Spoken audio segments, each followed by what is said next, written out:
buenas, soy Montserrat García y esto es otro episodio de nuestro podcast Corazón Lector, un espacio sonoro donde compartimos de la mano de la neurociencia temas relativos al aprendizaje en general y al aprendizaje de la lectura en particular. Este podcast, o espacio sonoro, como me gusta llamarlo, viaja de la mano de Abecedari, nuestra asociación para el estudio y el tratamiento de las dificultades de aprendizaje, y de la mano de Glyphing, que es nuestro entrenamiento lector. En el día de hoy tenemos una invitada especial, se trata de Inma Parellada, de Barcelona. Es una psicóloga que tiene su práctica clínica aquí en nuestra ciudad y que luego nos va a explicar una serie de cosas respondiendo a esta entrevista, en la que nos queremos centrar en el aprendizaje con una mirada amplia. Es decir, cuando un niño o una niña aprende, no lo hace solo desde su espacio cognitivo, no lo hace solo desde su cerebro, sino que lo hace también a través de su cuerpo, lo hace a través de su corazón, lo hace a través de y gracias y con la compañía pues, de un colegio, de unos compañeros de clase, lo hace con más o menos autoestima, lo hace con más o menos alegría, con más o menos confianza, lo hace también a partir de los vínculos que ha desarrollado pues, con la comunidad educativa, con los alumnos, con los maestros, lo hace a través también de los vínculos que tiene con su familia, y por lo tanto el niño es mucho más que su cognición, es mucho más incluso que su emoción, sino que es todo eso acompañado de ese entorno. A veces la dificultad escolar parece a primera vista que sea solo académica, pero casi nunca es solo académica. ¿Por qué? Porque una dificultad académica acaba comportando normalmente dificultades emocionales. Esto lo hemos dicho ya muchísimas veces. Pero además estas dificultades emocionales acaban muchas veces comprometiendo la parte conductual, la parte relacional. Acaba repercutiendo en la calidad de las relaciones sociales que los niños, las niñas pueden llegar a establecer. Por lo tanto, detrás de estas dificultades de aprendizaje, donde muchas veces hay mucho sufrimiento, lo que hay es un dolor muy grande de un yo no puedo. Los demás pueden y yo no puedo. Por lo tanto, cuando estamos con este tipo de niño y con esta dificultad, la pregunta ya no es qué problemas de aprendizaje o qué problemas académicos está enfrentando esa niña, ese niño, sino que lo que tenemos que preguntarnos es qué le está ocurriendo mientras se está enfrentando a este reto y a esta dificultad. Por eso hoy nos va a acompañar, ya os he presentado anteriormente, a Inma Parellada. Su centro trabaja con esta mirada integral e integrativa, y tiene en cuenta tanto el acompañamiento académico con el acompañamiento emocional, pero también el social y el familiar. Lo hace desde el ámbito de la psicología, desde la logopedia, desde la psicopedagogía, teniendo en cuenta evidentemente los hitos del neurodesarrollo, pero también tiene muy en cuenta la conducta, la orientación y, sobre todo, nos lo va a explicar ella, la coordinación entre familia y colegio. Una parte que nos interesa de esta entrevista es porque últimamente en la sociedad estamos teniendo muchas polarizaciones a todo nivel, ¿no? Estamos un poco, creo que ya lo he dicho alguna otra vez, estamos en un todos contra todo, ¿no? Y yo, desde que empecé a moverme en este ámbito educativo, he visto que muchas veces, ¿no?, los padres tienen tendencia a culpar al colegio, el colegio tiene tendencia a culpar a la familia, y cuando nos estamos pasando la responsabilidad o la culpabilidad de un tejado al otro, allí tenemos a un niño, a una niña que no está siendo atendido convenientemente, que está aumentando su sufrimiento y que estamos aumentándole y empeorándole la agonía. Por lo tanto, es indispensable que lleguemos a un punto de entendimiento, a un punto de acuerdo, porque todos tenemos exactamente el mismo objetivo. Y aunque esto sea de perogrullo, en el sentido que claro que todos tenemos el mismo objetivo, a veces olvidamos nuestro objetivo. Y nuestro objetivo no es tener razón, ni como padres, ni como profesionales, ni como maestros, ni como colegios, sino que nuestro objetivo es conseguir que todos los niños lleguen al mejor lugar posible dentro de su aprendizaje. Por lo tanto, en breve vamos a presentar, se va a presentar ella misma, Inma Parellada, y esta mirada, aparte de querer tener en cuenta ese trabajo conjunto en pos de la mejora del niño, otro punto que quiero recalcar es que es la necesidad de mirar al niño de forma global, al niño de forma entera. O sea, el niño es más que la suma de las partes. El niño es un todo, la niña es un todo que necesita ser mirado por todos lados para poder realmente ajustarnos lo mejor y lo máximo posible a sus necesidades. Hoy hablaremos, por lo tanto, de niños y de adolescentes que sufren, de familias que no siempre saben por dónde empezar, de colegios que necesitan apoyo y a veces recursos, de lectura, hablaremos también de autoestima, hablaremos de neurodesarrollo y hablaremos, sobre todo, de acompañamiento. Y lo haremos desde esta premisa sencilla pero importante que dice que ayudar a aprender no es solo mejorar resultados, sino ayudar a crecer. Inma, bienvenida a Corazón Lector. Hola Inma, muy bienvenida a Corazón Lector. Hola Monse, ¿qué tal?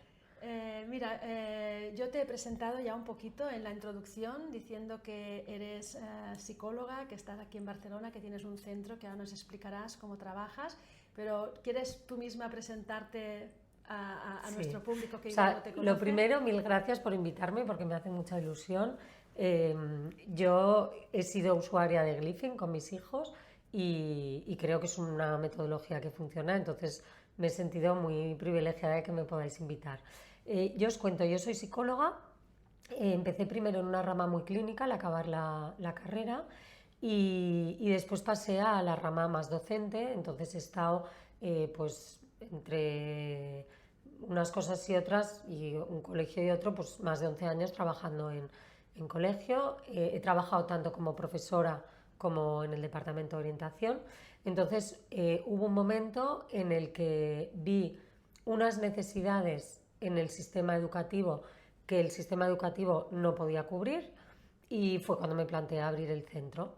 Entonces, bueno, llevamos prácticamente 2 años trabajando no solo con dificultades de aprendizaje, sino con una mirada muy integral del niño y de apoyo a las familias y también de apoyo a los colegios, que creo que muchas veces los colegios no es por falta de ganas, sino es por falta de recursos que cuesta poder atender bien a todo el alumnado. Normalmente sí, porque hay mucha vocación en los colegios, entonces muchas veces faltan recursos. ¿Tu centro cómo se llama? Se llama Inma Parellada Psychological Advice. Vale, muy bien. Luego lo pondremos también al pie del podcast y del vídeo. Muy bien, pues muchas gracias, bienvenida otra vez. Y mira, yo he preparado aquí un guión de unas cuantas preguntas. En la introducción hemos explicado que lo que nos ha llevado a hacerte esta entrevista es conocer tu mirada integral sobre el niño, ¿no? O sea, que es muy importante tener en cuenta que el niño es una personita que está en un ambiente, que tiene muchos actores a su alrededor y que tiene muchos... es un prisma, ¿no? de muchas esquinas, de muchas aristas, y tenemos que hacerlo de forma global. Entonces, vuestro centro, ¿no? Parece que acompaña de forma emocional desde el nivel académico, desde el nivel social. ¿Cómo lo hacéis esto? ¿Cómo lo articuláis? Mirad, yo parto de la base que el niño es uno y el niño es un todo. Y todo va relacionado. Es decir, cuando a un niño, por ejemplo, le cuesta asimilar contenidos académicamente, su autoestima se verá repercutida. Cuando un niño tiene un problema familiar, la atención, también hay una interferencia en los procesos de atención, ¿no? Entonces, yo siempre explico a los padres que esto es como un pulpo. Y que cada uno tiene su pata y cada uno tiene que trabajar para que el niño funcione. Entonces hay muchos padres que muchas veces me preguntan, oye, pero es que yo he venido aquí por un tema de autoestima y estás trabajando la grafía con mi hijo o el trazo, y yo les digo, bueno, es que quizás lo que en su contexto, en el contexto de tu hijo, lo que le hará sentirse seguro en el colegio es ver que tiene una buena letra, que tiene una buena presentación, que entonces el profesor se lo valora, que el resto de niños ven lo bien que lo hace. Es como va a generar una mejoría en su autoestima, ¿no? Entonces, yo parto de la base de que todo está relacionado. Sí, muy bien. Esto nos liga con cuando esta frase, ¿no?, de cuando la dificultad escolar está relacionada con algo más. Es decir, esta dificultad escolar que luego lo tenemos que relacionar con la parte emocional, con la parte familiar. ¿Qué es antes? Para el huevo o la gallina, es decir, empezamos con unas dificultades emocionales que nos llevan a unas dificultades cognitivas, tenemos unas dificultades cognitivas y esto nos lleva a la dificultad emocional, es decir... Mira, yo parto de la base que un niño no saca malas notas porque quiera. Si le preguntáramos a todos los niños, yo creo que todos dirían, yo quiero sacar buenas notas, yo quiero sacarme el curso, esto me interesa, ¿no? Luego, llevado a la práctica, muchas veces vemos niños desmotivados, vemos niños que no llevan la agenda al día, que no hacen los deberes, etcétera, ¿no? Entonces, yo creo que detrás de todo esto, siempre, puede haber un trastorno, por supuesto, pero no solo un trastorno. Puede haber, por ejemplo, dinámicas en casa que hay que revisar, puede haber falta de seguimiento, puede haber un niño que a lo mejor atencionalmente necesita mucho más seguimiento. Entonces, yo creo que es analizar muy bien qué está pasando con ese niño. Más que plantearnos qué es antes el huevo o la gallina, yo siempre soy muy partidaria de cuando hay algún indicativo que no funciona, hacer una buena evaluación, no con el objetivo de diagnosticar, que hay veces que sí, que por supuesto se tiene que diagnosticar, sino es como una radiografía del niño, de cómo está funcionando, como tú decías, a nivel cognitivo, cómo está funcionando a nivel ejecutivo, cómo está funcionando a nivel familiar, cómo está funcionando a nivel interno. Entonces hay niños que a lo mejor son muy exigentes consigo mismos y tienden a bloquearse cuando ven que les evalúan, pero no hay ningún trastorno de aprendizaje por detrás. Hay muchas circunstancias, entonces yo soy muy partidaria de hacer una buena radiografía, de que también a nivel cognitivo ver sus debilidades y ver sus potenciales. De repente vemos que es un niño que tiene una buenísima memoria de trabajo, pero una velocidad de procesamiento lenta, pues oye, vamos a trabajar esta velocidad de procesamiento y vamos a tirar mucho esta memoria de trabajo. Entonces yo creo que antes hablábamos, mientras no nos grabábamos, de poder sistematizar mucho la psicología, y yo trabajo en esta línea, no solo tirar de impresiones, sino de poder detectar qué dificultades hay y a partir de ahí poner unos objetivos claros. Cuando haces este análisis del todo, tenemos al niño, tenemos a la familia, ¿en ese punto introduces ya al colegio o el colegio viene más tarde? No, también? El colegio entra desde el minuto 1. Vale. Es decir, yo cuando vienen a hacer una primera entrevista, hago la anamnesis, conozco al niño. Hay veces que con una sola entrevista no tengo suficiente para conocer al niño y les hago que vengan un par de veces más, y luego obviamente siempre con la autorización de los padres, pero yo les digo que el colegio es una parte imprescindible por dos razones.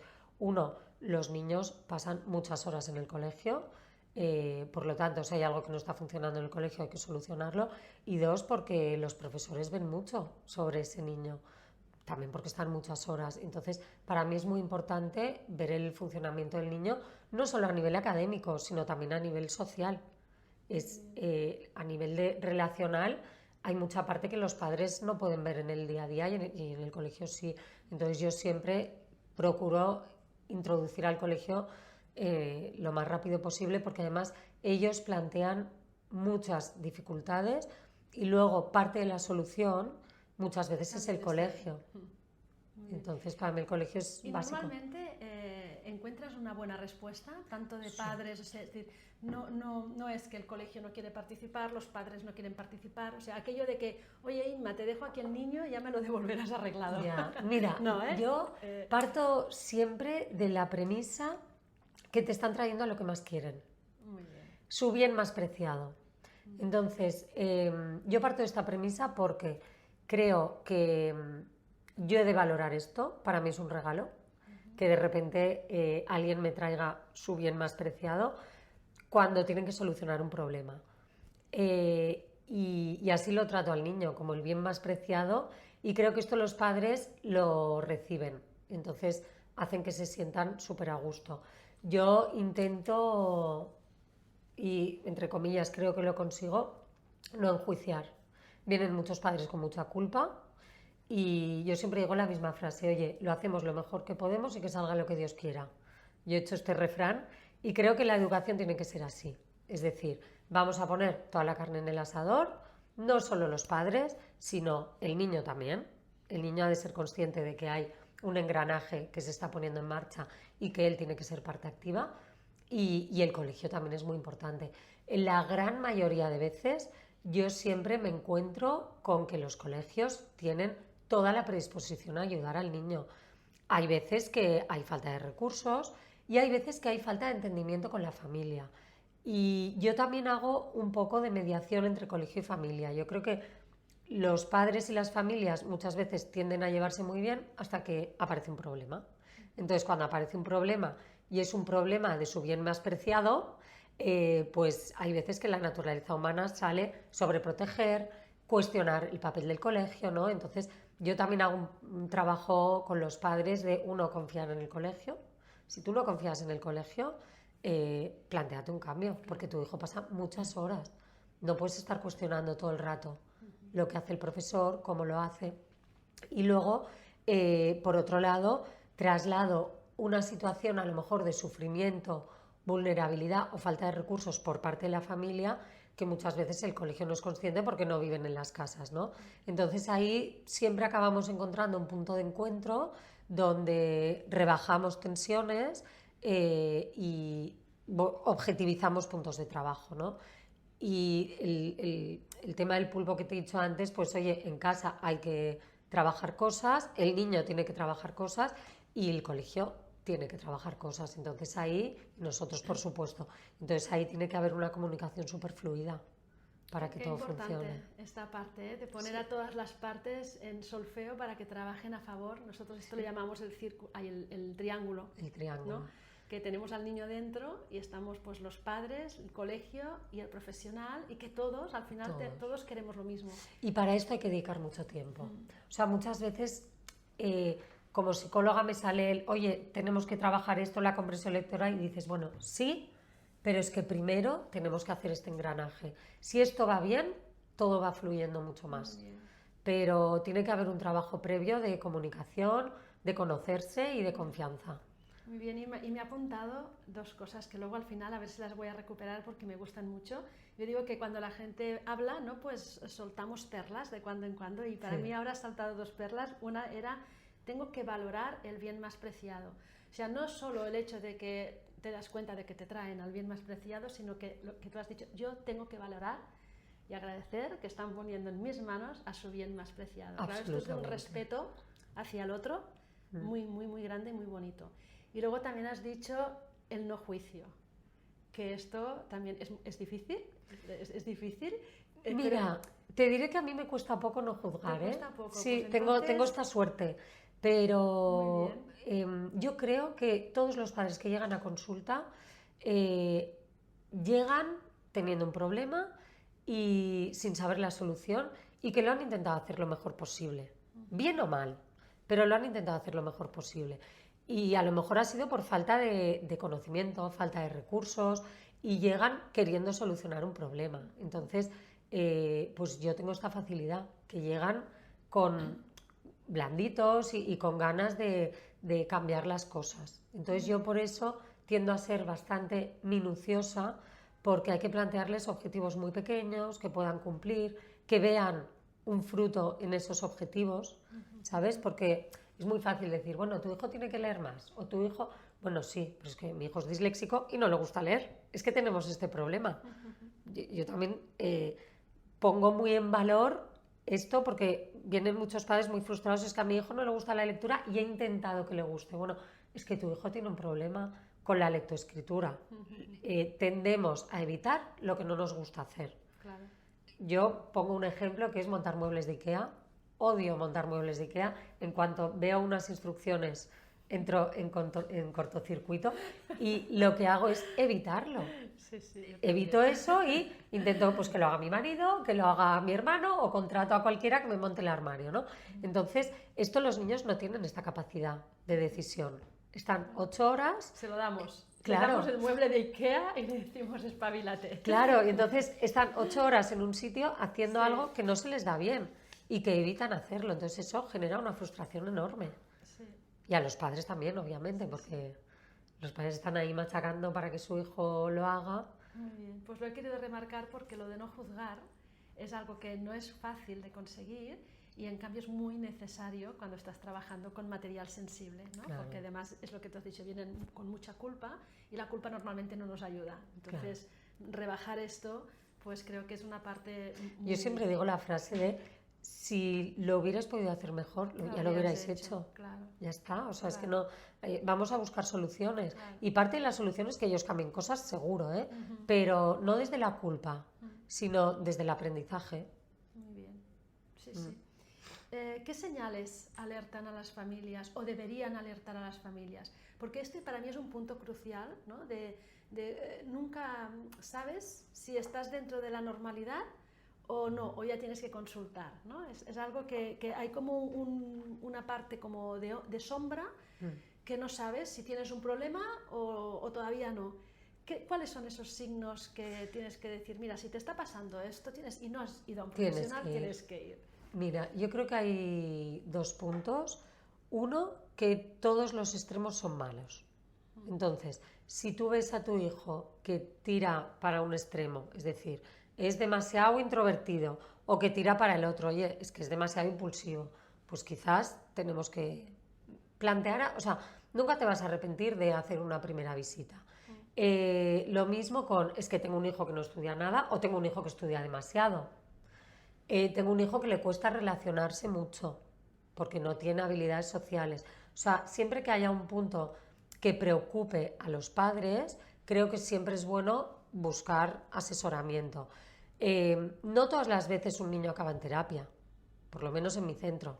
Yo muchas veces pues hago un par de primeras visitas y cuando son muy chiquitines tiendo más a darle pautas a los padres para que puedan sobrellevar esta situación y no que marcar cartuchos. Digo, el día que tu hijo sea adolescente y a lo mejor lo necesite más, o sea, yo lo que no quiero son niños que me llegan ya quemados, que han hecho todo tipo de terapias y llevan yendo al psicólogo desde pequeñitos. Está muy bien la prevención, ¿eh? Pero yo como parte preventiva siempre intento que vengan los padres. Hay un punto que si ya se necesita hacer una intervención directa, obviamente se hace. Pero creo que también hay que plantearse mucho maneras de abordar que no sea con la intervención directa desde el minuto 1. No sé si he contestado a tu pregunta. Sí, bueno, entiendo que muy buena referencia, ¿no? Lo de los extremos, ¿vale? Y luego supongo que están las alertas que te puede dar la misma escuela, ¿no? Cuando la escuela no y está luego llegando... yo creo el saber leer la conducta de tu hijo siempre que hay enfado desproporcionado. Obviamente tú tienes un niño y tiene que llorar, se tiene que enfadar, se tiene que reír, pero vienen muchos padres diciéndome, es que tiene muchas rabietas, tiene muchas pataletas, adolescentes también, es que es muy agresivo. Eso no forma parte de la naturaleza de un niño. Esas conductas denotan sufrimiento. Hay un cuento de Jorge Bucay que me encanta, es un cuento muy breve que se llama Cuando la tristeza se viste de furia. Sí, cuando la rabia se viste de tristeza. Este cuento lo cuento muchas veces. Sí. Y creo que esto hay que tenerlo muy presente a la hora de mirar a un niño.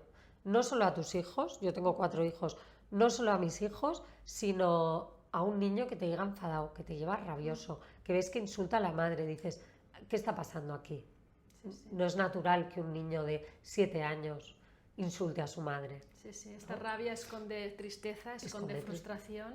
Lo que pasa es que hay niños que lo expresan con la tristeza o más en silencio, ¿no? Y otros niños pues que lo expresan a través de esta rabia. Sí, claro. Sí, hay que atender todo Y entonces eso. Ahí, cuando hay rabia y hay violencia, ahí sí que yo creo que hay que ir corriendo.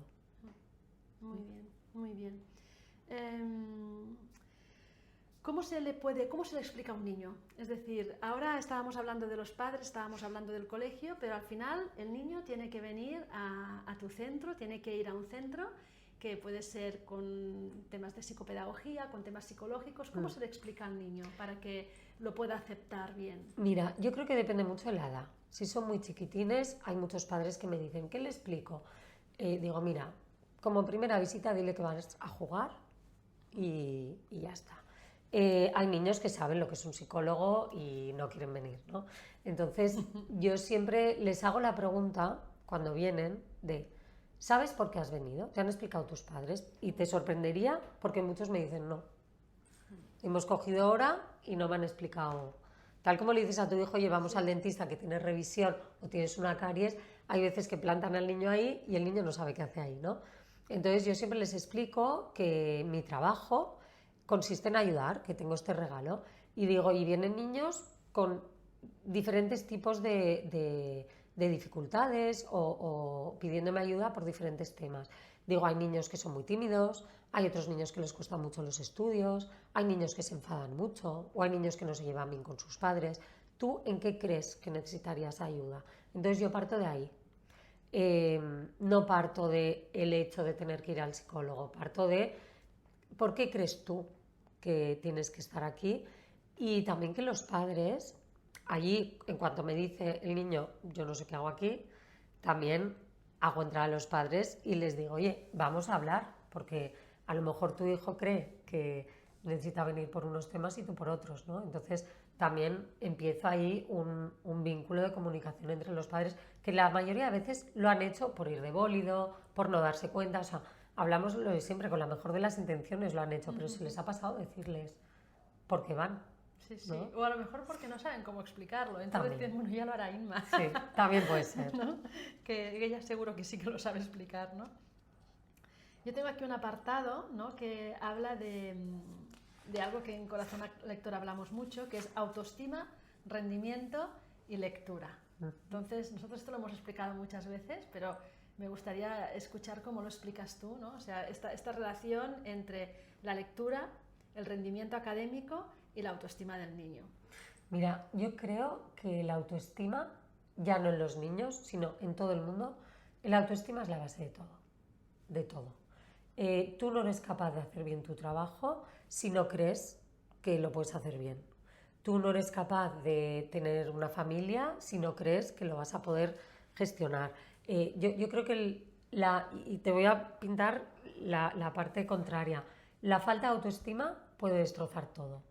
Tú puedes ser un estudiante maravilloso, capaz de poder hacer una oposición súper difícil, que si a nivel de autoestima no estás fuerte, no vas a ser capaz de encerrarte cada día a estudiar, no vas a ser capaz de enfrentarte a un examen. Entonces, la autoestima para mí es la base de todo.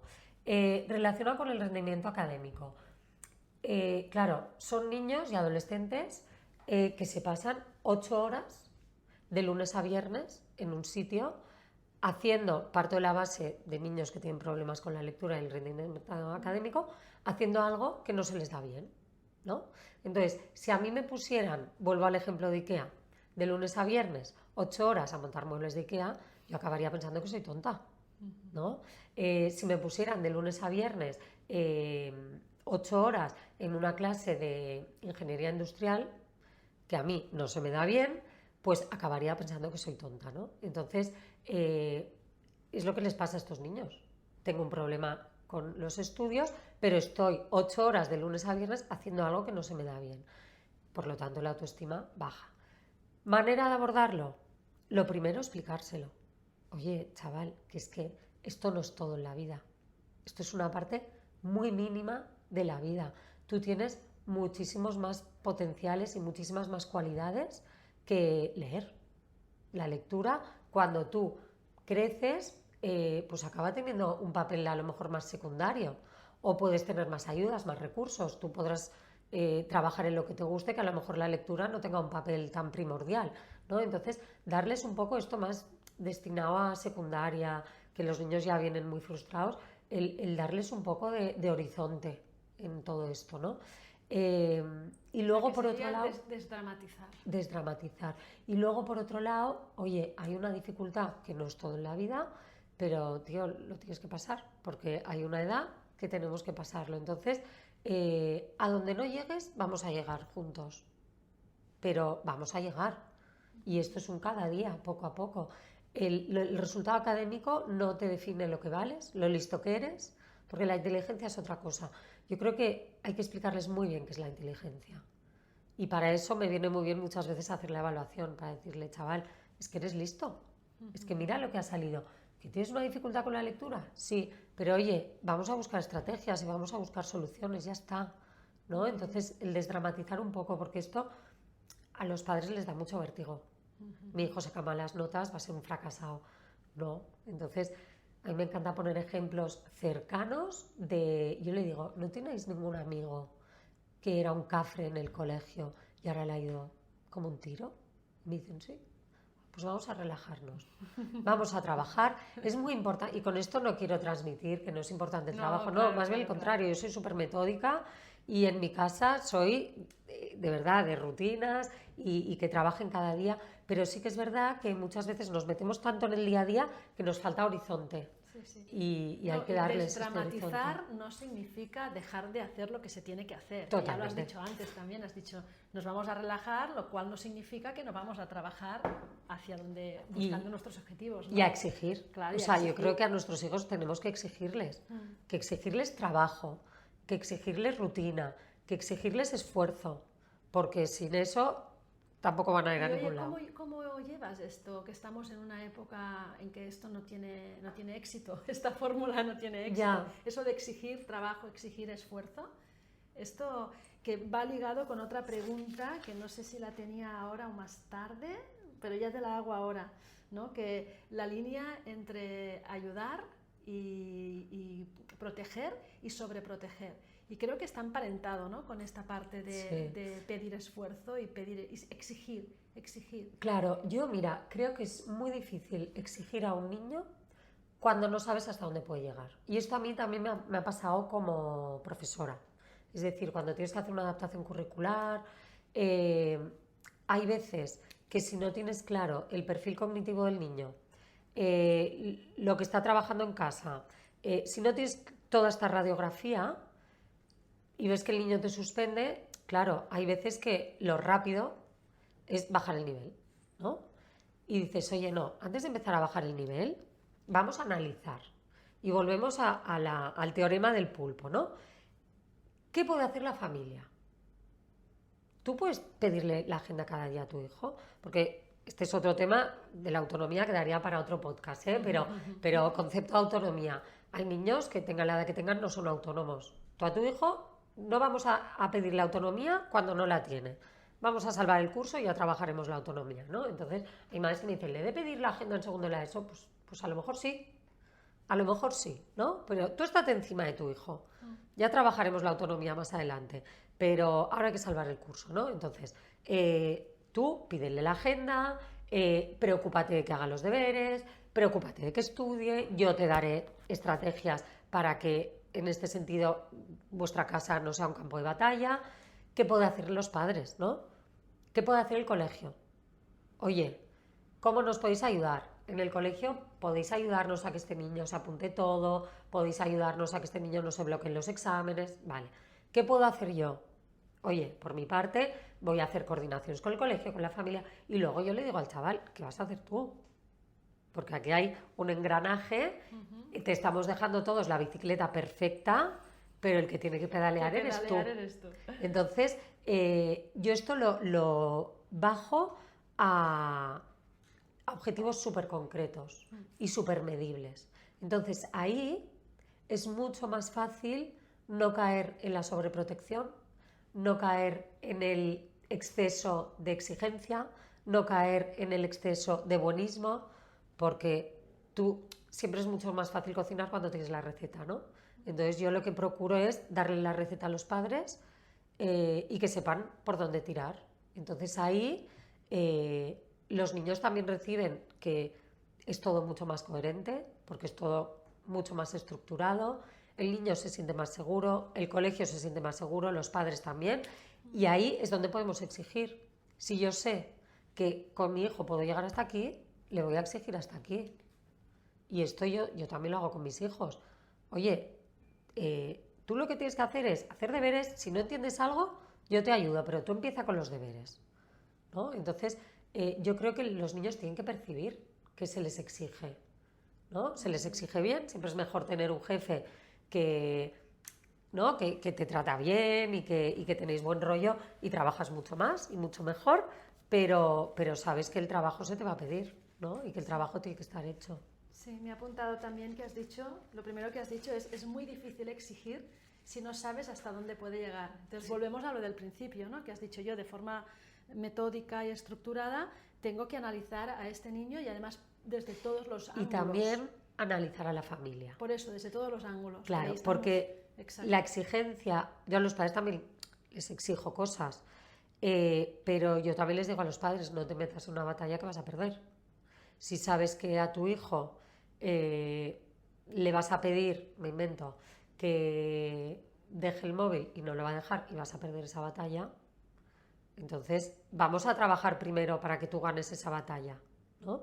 Entonces, estrategia. O sea, que claro, yo también mido hasta dónde pueden llegar los padres. Si veo que es una madre o un padre que están en proceso de separación y que emocionalmente la madre no es para pedir la agenda, yo no se lo voy a pedir, vamos a buscar otra solución, ¿vale? Pues, ¿cómo te puedes enterar tú? O porque tú trabajas hasta las 8, ¿vale?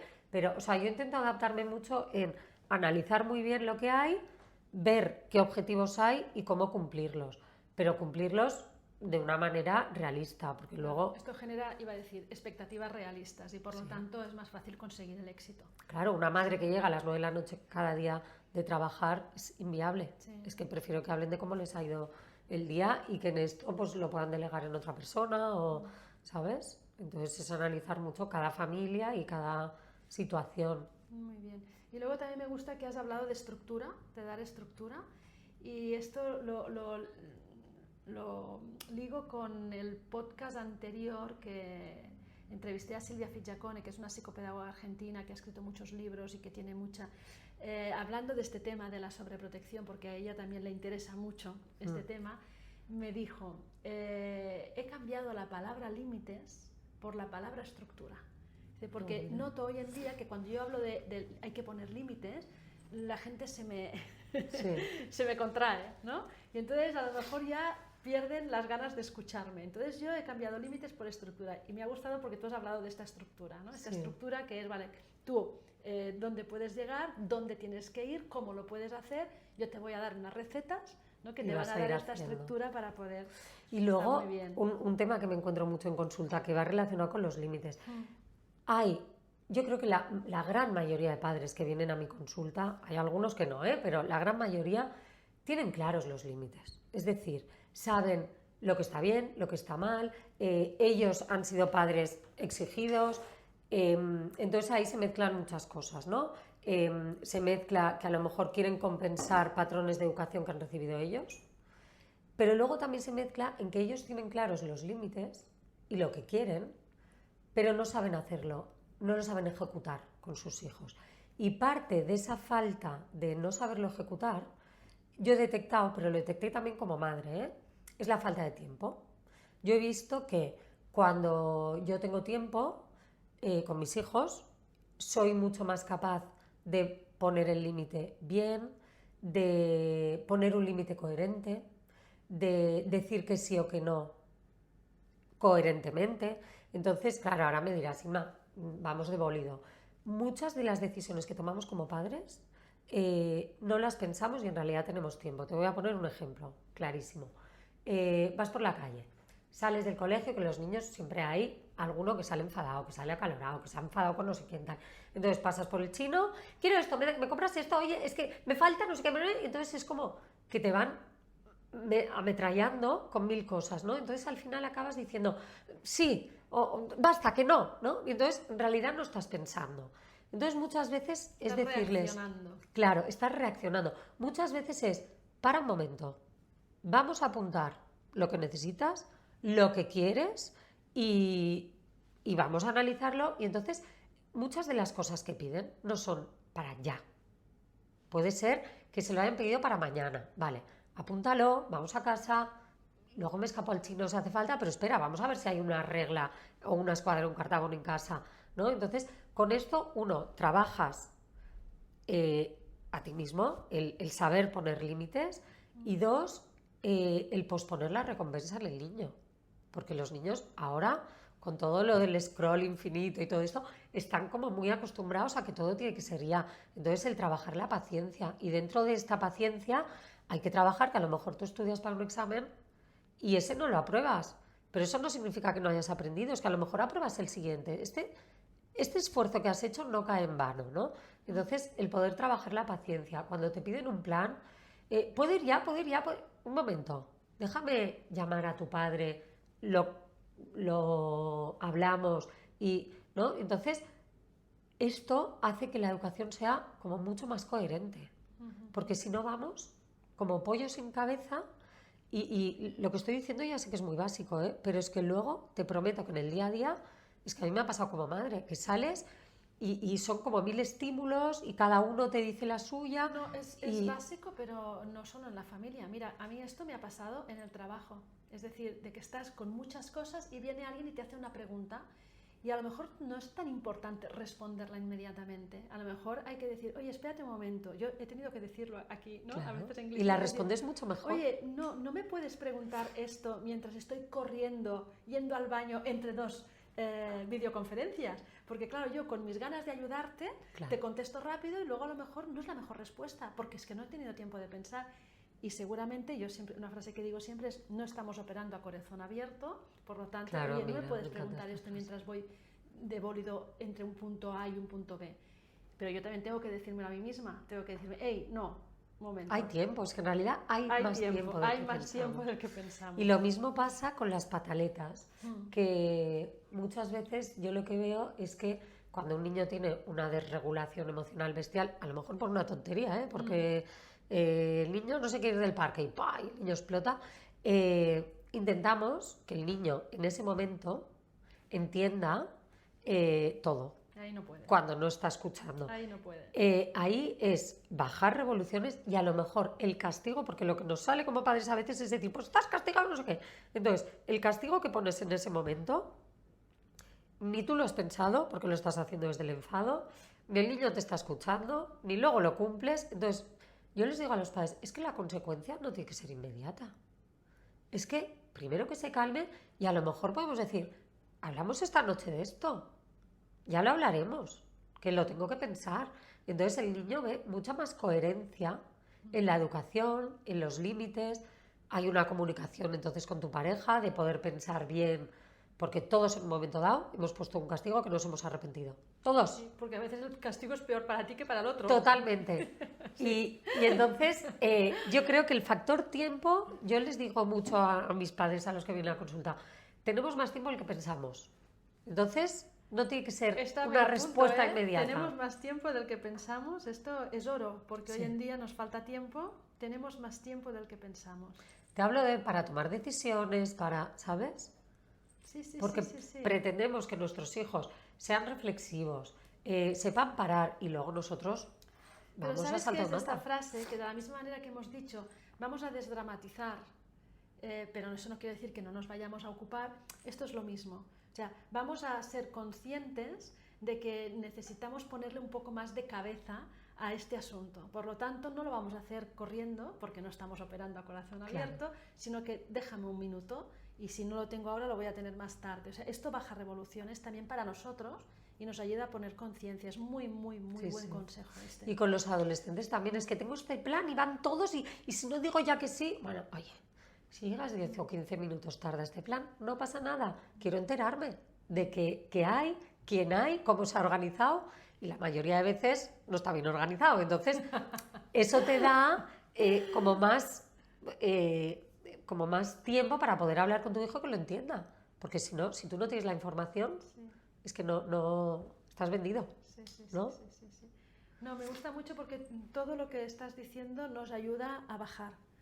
Nos ayuda a salir de esa parte de oscura, de confusión y de nerviosismo, ¿no? Todo lo que dices es un poco, vamos a bajar, vamos a analizar, vamos a conocer, vamos a medir. Y esto te digo, Monse, es un proceso personal que he hecho yo, ¿eh? También, no, claro, Porque seguro. yo soy pu. Seguro. Y a día de hoy tengo que hacer mucho esfuerzo por decir, paro y que no todo sea ejecutar, sino vamos a ir con... Sí, el equilibrio entre el hacer y el ser, ¿no? Tener tiempo también para decidir quién soy, no solo para ejecutar todo el día cosas, Claro. ¿no? Sino... O para disfrutar, de decir, Sí, oye, sí. Pues hoy nos vamos a tomar un helado, Sí. que no pasa nada, tengo, vale, hay muchos tengos, hoy nos vamos a tomar un helado, no pasa nada. Y creo que ahí es cuando sale lo mejor de tu hijo. Muy bien. Sí. Muy bien. Porque Oye, este nerviosismo, yo he visto que se transmite a los hijos. Se contagia totalmente. Se contagia. Sí. Y además va subiendo de revoluciones, o sea, si nadie lo para, eso va escalando. En el momento que yo he dicho bajo, el clima en casa ha bajado. Y entonces esto intento transmitirlo mucho en consulta, pero como experiencia mía, ¿eh? De decir, es que primero baja tú, es que te estás quejando de que tienes un niño impulsivo y tú también estás actuando por impulsos, entonces primero transmítele paz. Si yo llego a un sitio y está todo el mundo comiendo rápido, a mí me saldrá a comer rápido, decir, ¿qué pasa? ¿Me van a quitar la comida? ¿Nos tenemos que ir? ¿No? Entonces, yo creo que todo esto se contagia mucho. Y la alegría. Para mí es muy importante la alegría. Si tú eres alegre, el niño es alegre. Si tú estás todo el rato quejándote de todo, el niño se va a estar quejando de todo. Sí, esto lo hemos hablado antes off the record, ¿no? Sí. Que a veces hay un índice muy elevado de queja general de todo, y esto también contribuye a crear un ambiente que yo le llamo un mar de fondo, ¿no? Es un mar de fondo. Al final eso va generando que hay siempre como un mar de fondo que ensucia el agua, porque la arena se va removiendo con esa queja continuada, con eso no me gusta, esto lo hace, todo el mundo lo hace todo mal, ¿no? Sí.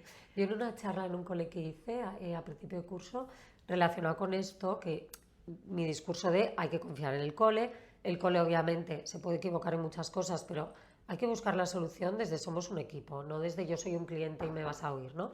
Y de esto va mi charla a principio de curso y es en un cole a padres, ¿no?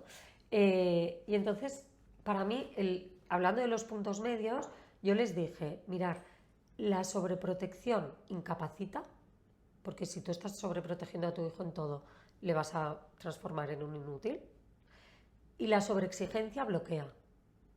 Si tú le estás exigiendo todo el rato, el niño se va a bloquear. Entonces, yo creo que tener estos dos puntos como límites va muy bien para moverse entre medio, ¿no? Dentro de a ver dónde puedo llegar con él, ¿no? Pero creo que siempre tiene que estar la pregunta de ¿esto es sobreexigencia? ¿Esto es sobreprotección? ¿Esto lo puede hacer él? ¿No? Entonces... Mira, mi última pregunta era mensaje final para las familias, pero creo que ¿quieres que sea este o quieres...? Sí, yo había puesto otro, pero no me acuerdo cuál es, pero si quieres... Ah, sí, que esto... Sí. Vale. Para mí, o sea, es un eslogan que me he adjudicado yo para la educación con mis hijos, que es mucho cariño y mucha disciplina. Es decir, yo creo que tiene que haber disciplina, tiene que haber muchísimo cariño. Cuando vienen padres a casa, a la consulta, muy frustrados, también les digo, a ver, tu hijo lo tiene todo para que vaya bien. También porque el nivel socioeconómico que me viene es uno y no son colegios de riesgo ni nada, ¿no? Entonces les digo, vuestro hijo tiene recursos, tiene una familia que le quiere, se sabe querido, lo tiene todo. La para base, que la base la es tiene. buena. Sí. Y necesitamos que tenga disciplina.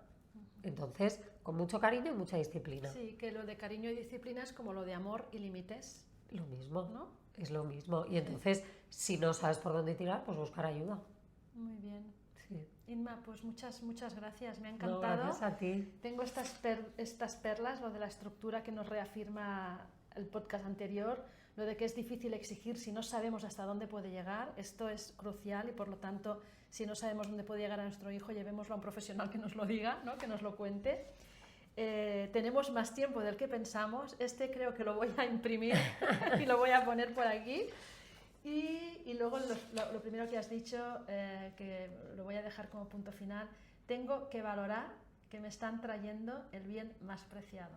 Esto me ha gustado mucho, es muy bonito. Muchísimas gracias. Esto lo veo muy cierto. Sí. Bueno, oye, gracias a ti. Nos vemos en otra ocasión. Sí, ¿vale? sí, en la siguiente. Muy bien. Pues gracias.